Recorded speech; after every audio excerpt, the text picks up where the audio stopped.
Events in Washington have taken a violent and tumultuous turn in the past few hours, as thousands of supporters of President Trump stormed the US Capitol building, venting their anger at the victory of Joe Biden in the presidential election. They forced the evacuation and lockdown of Congress itself, where lawmakers were all set to approve the election result. Shortly before the clashes, President Trump had addressed his supporters near the White House, telling them that he would never accept defeat. Within the past hour, President-elect Biden called on Mr. Trump to tell his people to go home, and within minutes, that was indeed the message delivered from the White House. We'll be live on Capitol Hill shortly. First, we'll have this report by our North America editor, John Sopel. The peaceful transfer of power, the cornerstone of American democracy, seemed a highly abstract concept today, as Trump supporters clashed with police as they tried, and succeeded, to storm the Congress, where America's elected leaders had gathered to certify the election victory of Joe Biden. Earlier, in a rally outside the White House, Donald Trump encouraged his loyal base to fight to overturn the result of this bitterly contested election. We're going to walk down to the Capitol and we're going to cheer on our brave senators and congressmen and women. And we're probably not going to be cheering so much for some of them, because you'll never take back our country with weakness. You have to show strength and you have to be strong. Many of his supporters needing little encouragement to join the fight. We're here to support, if violence happens, like it happens, but we're not going to start it. We're just here to defend ourselves. Yeah. Sorry, say that again. I'm a Mexican immigrant. I support Trump. Freedom is paid for with blood, and tyranny always masquerades itself as safety and security, and that's what we're fighting against right now. Outside the Capitol, the outer ring of security had been breached. The crowds had taken Donald Trump at his word, and they were taking the fight to the heart of American democracy. They were literally banging on the doors of Congress. And then some Trump supporters managed to get inside. They were armed and wandering the Capitol building. There were tense and violent scenes with police who'll have never dealt with anything like this.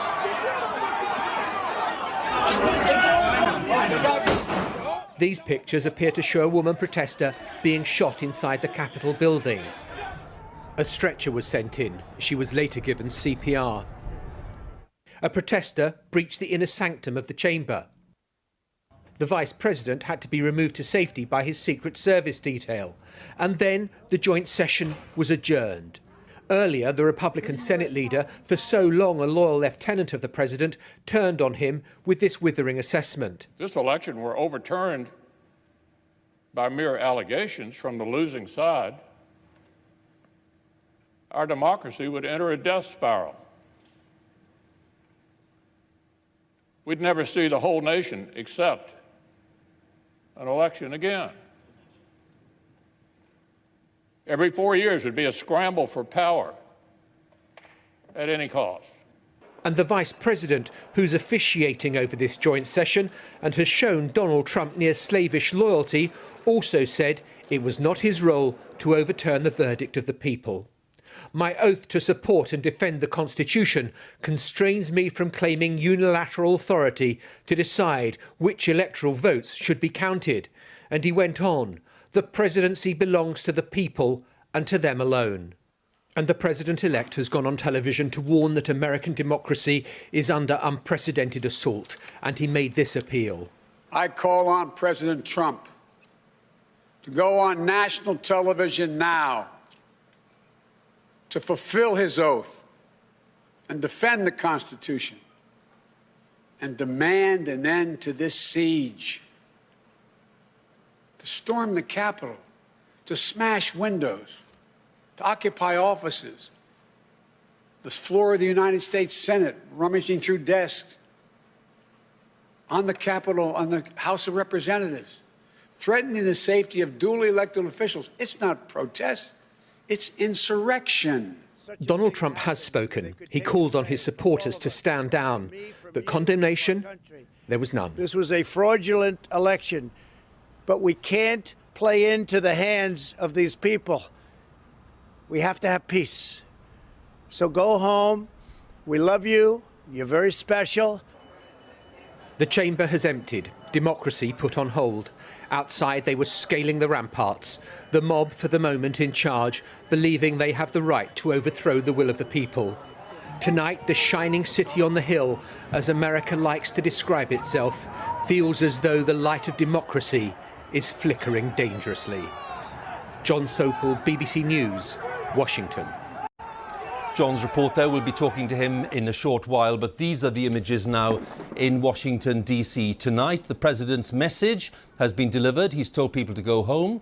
Some people have, but as we can see, there are plenty of people still around the Capitol Hill, still wanting to make their protests heard, still wanting to urge members of Congress not to ratify the election result. That's despite, by the way, Republican leaders on Capitol Hill saying that this protest is wrong. So those are the live images. What I'd like to do now is bring in two colleagues, one of them who's outside Capitol Hill there, Ali Makboul, and one inside who's Lebo Diseko. We'll come to Lebo in a second. But Alim, first of all, could you bring us up to date? What's happening there, and have the police drafted in more help by now?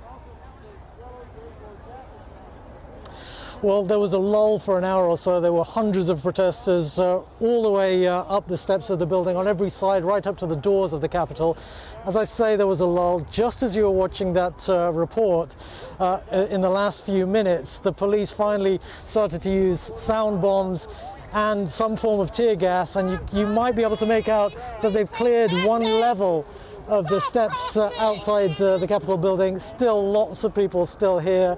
I was trying to get a sense through speaking to several of the people who stormed the building earlier whether this was something that was planned, and actually they said they were inspired by the words of the president who spoke earlier in the day to take back their country, and so they marched down here, but they saw that there was so little security. They said they felt it was easy to overwhelm that security, and they found themselves inside the building. They started knocking on doors.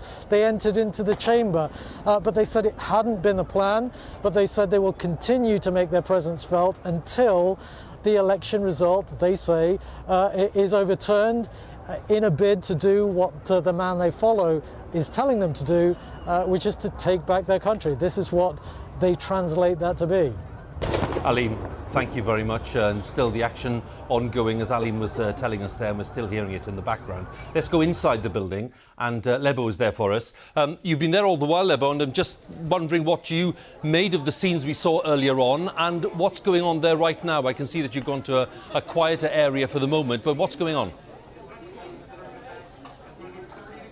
Well, Hugh, we've been on lockdown here in these Capitol buildings for almost 4 hours now. Many of the people that I'm with actually work in these buildings. They work in the House of Representatives. I was speaking to a couple of women who have been watching these scenes playing out on the TV. They actually work here, saying to me that they were shocked at the level of disrespect for the democratic institutions of this country. Seeing people with their feet up on the table of members of the House's desks.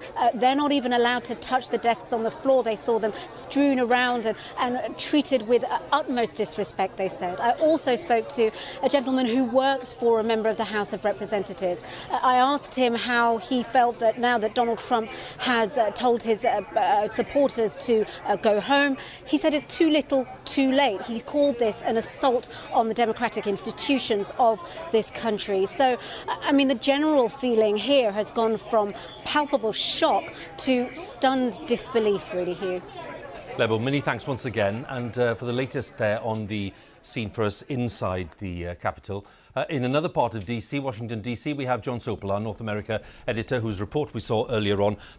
John, can we start first of all with the real significance of the scenes that we've been witnessing today in Washington, D.C. It was insurrection, according to Joe Biden. What else have people been telling you? I think people are stunned, shocked, amazed. Clearly the security services have got some pretty tough questions to answer about why they weren't readier for what happened and what unfolded. And I think there is just this palpable sense of disbelief that America, which likes to lecture the rest of the world on how to be a good democratic society, is seeing its own shining beacon kind of looking rather tattered by what has unfolded today. And I think the politicians have got to ask themselves some pretty tough questions about whether they have contributed to this. Donald Trump saying, on the one hand, look, we love you, to the protesters, you're very special, but saying they've got to obey law and order. Well, Donald Trump at the same time is saying, no, we're not going to obey the laws that have been litigated. This has been to the courts 62 times and they have found no evidence of fraud in this election. It's 2 weeks just about to Inauguration Day, John, and that's the time clearly when Donald Trump is leaving office, against his will, we know, but leaving office at that point. When he told his protesters in that clip we saw earlier to go home, would that for you be the moment where he kind of signalled that he knew that this protest is up? Well, that is what I think is the central contradiction of the Donald Trump message, which is you can't say we believe in law and order and we're asking you to fight and stay strong, which is what he said in his speech outside the White House earlier on today to all those supporters. And I was very struck by just how totally 100% those tens of thousands of people believe that the election was stolen, that Joe Biden is a Chinese puppet of the Communist Party, that the fraud has gone on a massive scale. These people have been told that, fed that on a diet for weeks. Now telling them to go home may be a little bit late in the day for that sort of change in behaviour. John, we'll have another word in a short while. Thank you very much. John Sopel there, our North America editor, with the latest in Washington.